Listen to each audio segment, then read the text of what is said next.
Sometimes you just miss. And in this case, I think I may have been a bit wrong on Pokopia. I'm going with Pokopia. All right. So I did pick the game up when it came out a few days ago now.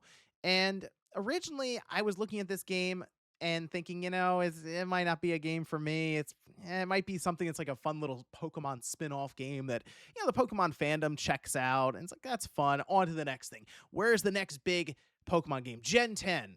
All right. So I did overlook Pokopia, I'd say quite a bit. But because the review scores did come in and I saw it, I said, man, is this really going to be something that will be in a potential game of the year discussion at the end of the year? Not saying it's going to win game of the year, but could it be discussed as a potential nomination? Well, the review scores say it could be. So because of this, and I like to try to at least be somewhat knowledgeable around most of the game of the year nominees at the end of the year, I figured, you know what? I'll pick the game up. I was a little surprised that it started at 90, works way down to 88, but I was a little surprised at the reception even to this game. I start playing it. After 3 or 4 hours, I said, okay, you know what? I may owe this game an apology. But then the thing that really made me raise an eyebrow here were the following 4 or 5 hours, I'd say. All right. Because I played about an hour of those 4 or 5 hours. And actually, the kids were playing it more than I was at one point, and I haven't seen this in a while, and it made me start to think that, you know what? Based on that and the fact that the reception that I'm seeing online for many people looking to pick this game up, I don't want to get ahead of myself necessarily. I think this game has the potential to do something that we've never seen in Pokemon history. That's what I'm going to touch on here today with Pokopia and how, yeah, I was probably wrong on this one. So if you guys enjoyed the video, hit the like button. And hey, subscribe if you're new. Okay, so Pokopia, again, I picked it up, started the game, and for the most part, it's how you'd expect in the beginning, where you are this Ditto that does pull apparently from a past trainer and transforms into their image of this human. And from there, you set off to rebuild this nature reclaimed town. So you're going through, you're breaking things down, and then you're rebuilding. All right. And along the way, you're finding Pokemon that you befriend and work to fill up your newly formed village. And these different Pokemon that you find sometimes will give you abilities like being able to smash through rocks, cut down bushes, and pull up vines and grass. And the idea there is you will create habitats based on how things are arranged in like a 4 or 8 group tile system, and then those different Pokemon will show up in those habitats over time. It's all real-time clock based, so if it's say nighttime when you're playing it, it'll be nighttime in the game and so on. Very similar to Animal Crossing, and that would be one of the biggest inspirations here is Animal Crossing and Dragon Quest Builders 2. Omega Force at Koei Tecmo made this game. They also made Dragon Quest Builders 2, not the first one, the second one. And there are many people who look at the second one as just being the best in terms of Dragon Quest Builders. So Omega Force already had the know-how, but they really needed that big push from a franchise like Pokemon, and they got the opportunity. And I will give them credit; they brought their A game for this one. So this isn't necessarily a game I get that into typically. Animal Crossing is fine. Like I get the vision with it. I think the GameCube version is the one that I spent the most time with. And then since subsequent releases, I kind of fell out of it. But this game in particular has more to it, I feel like, than Animal Crossing. And it doesn't necessarily have the kind of the tedious nature of having to keep up with every single villager. You do have a lot of Pokemon that you have to manage as you go around, but they don't necessarily feel like they are completely reliant on you. They'll just kind of wander around and chat up other Pokemon and hang out, and sometimes they'll show up to just give you a stick. I mean, sometimes they give you at least something you could eat, but for the most part, they just kind of want to be there. Just kind of want to hang out in their natural habitat that you've built for them, sure. But along the way, you'll be getting all kinds of challenges that you complete, and it does a pretty good job just keeping you on track and giving you something to consistently achieve. And I think that's the part that people are running into that is keeping them playing for hours at a time is this constant carrot on a stick mentality, which is good because a game like this, if it just throws you into the wild, the map where there's nothing happening and it's like, hey, just go build stuff, that's typically where I'll start to have some fatigue and fall out of a bit. Maybe that's just because I'm a bit older. I don't have the same creativity I had when I was much younger necessarily as like a kid. But the fact that they do keep you on track with all kinds of stuff to do, and you're consistently finding new Pokemon, it has this nature of keeping you engaged and making hours and hours of playtime go by without realizing it. And that's where I found myself in with those first 3 or 4 hours. But then eventually I did turn the game off after saving, and then I came back to it eventually. However, I noticed that some of the kids were actually interested in this game, and this isn't typical necessarily for a brand new game that I get. Now, recently I've been playing mature rated games, so it's not easy for them to see what I'm playing necessarily and hang out. Certainly not with Resident Evil, but even like Neo 3. However, this game, much more set up for a family experience, even. They were kind of paying attention a bit more. And like, oh, this is different. What is this? This Minecraft? That was the immediate comparable. I said, well, I mean, it kind of does look like Minecraft, I guess, but it has Pokemon. And while I think the kids now are still into Pokemon, I don't feel like they're as into Pokemon as I was, say, in the late '90s, where it was like Pokemon frenzy at the time with red and blue and then yellow, and we moved to the Game Boy Colors. It was a whole thing with the trading cards. I don't see that as much, and that might just be because there's so much stuff out there where you hear about Minecraft and Roblox constantly being discussed by kids, and then being able to watch things like YouTube and stuff away from games.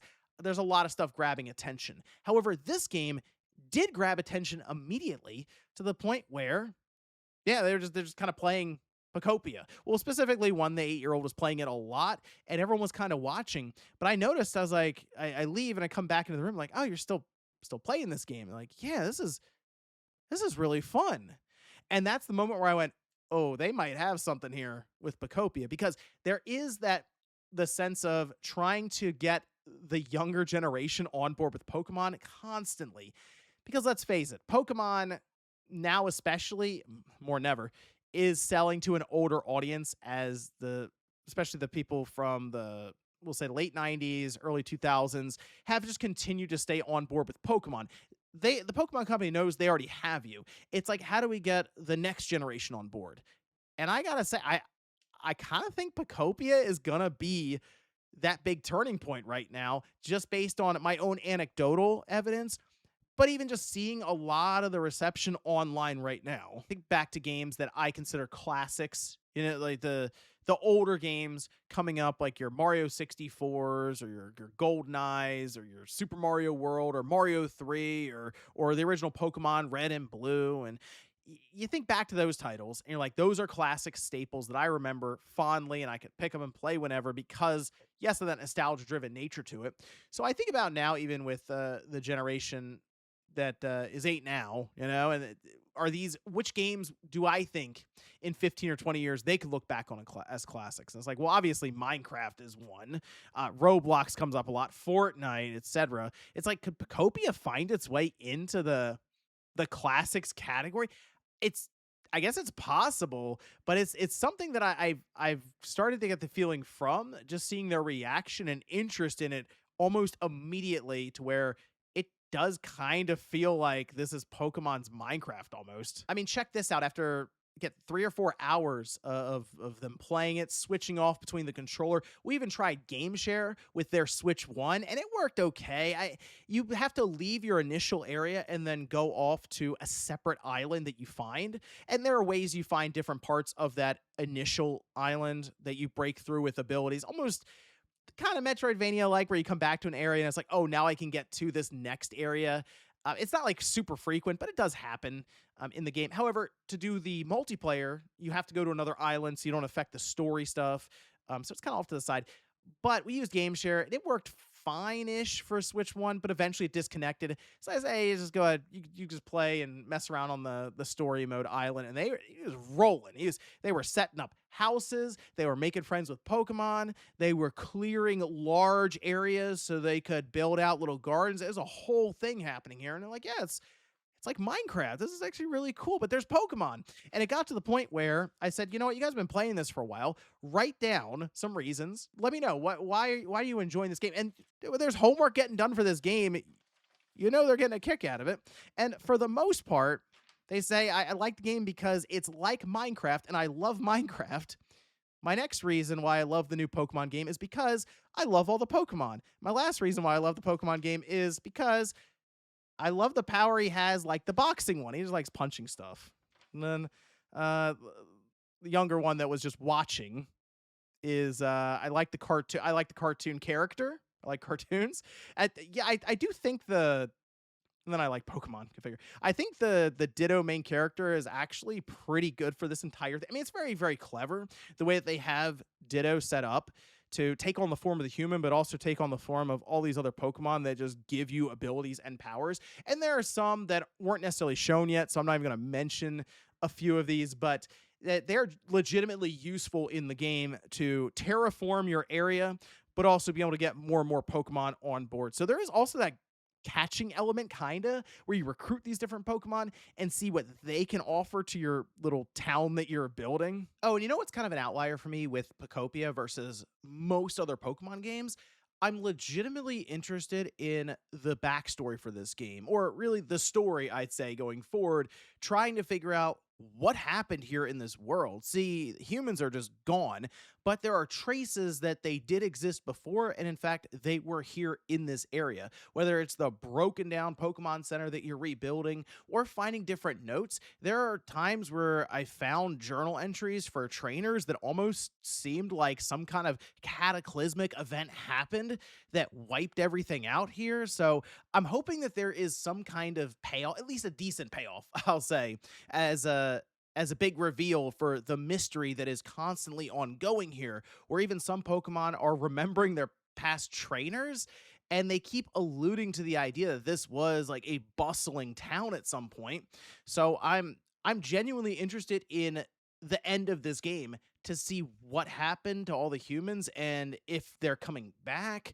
If I keep building up, will eventually these Pokemon be reunited with trainer? I don't know. It's that part, that mystery works in once again to the carrot on a stick mentality. And I mentioned that this has the opportunity to do something that we have not seen from a Pokemon game before, and most of that would be sales related because I kind of think very early, obviously, the game just came out. So that's why I'm like, man, I'm really calling this early.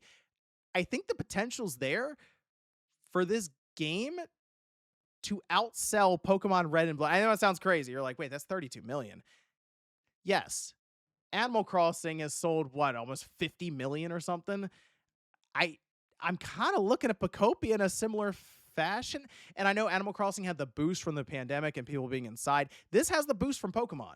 And the game is quality. It even runs at 60 frames per second. I think the art style leans in well to what is more simplistic, but also very like bright and colorful and I know people call them cozy games. I'm not a big fan of just saying, oh, they're cozy games. Relaxing games, sure. But it's a very much a general audience game, and that's another piece of the puzzle to be able to appeal to a wide audience. So I think it could happen, and that sounds crazy because it wouldn't be a mainline Pokemon game, but it's already the highest rated Pokemon game at this time, tied with what? Y? And I'm certainly not saying it's going to outsell Red and Blue immediately. This would be more of a slow burn, as in it's out in the first year of the Switch 2's life, and then it's going to be selling consistently for the next 6 years, maybe. And that's how it inevitably gets to that high watermark of 32 or 33 million to overcome Red and Blue. It's possible. And again, just based on the reception I'm seeing, it wouldn't shock me. But I will tell you this, the game itself kind of shocked me because I did not think it would be this good of a title. And I was legitimately overlooking it for, of course, Gen 10 and stuff. That feels more like a in line with what I expect from the Pokemon video game series. But I got to give the game a bit of respect here because it's pretty good. And yeah, I would recommend it. Even if you're not super into like city building or Animal Crossing, I think it does enough to kind of shave off some of the management tedious stuff that was putting me off over time from some of those games. And I think it does legitimately lean into the idea of this being more of even a family game that you can enjoy with your kids or whoever else that doesn't necessarily get into video games all the time. But let me know what you guys think about this one down below in the comments, especially if you're someone like me who originally saw the game and said, I don't know, where's Gen 10, right? I don't know about this Pokopia thing. But then all of a sudden, maybe you tried it out or checked out a stream and now you're hooked on it. And do you think that is a far-fetched prediction? The idea that this could end up being the best selling Pokemon game ever made? I don't know. We'll see. Thanks guys for watching, and I'll see you next time.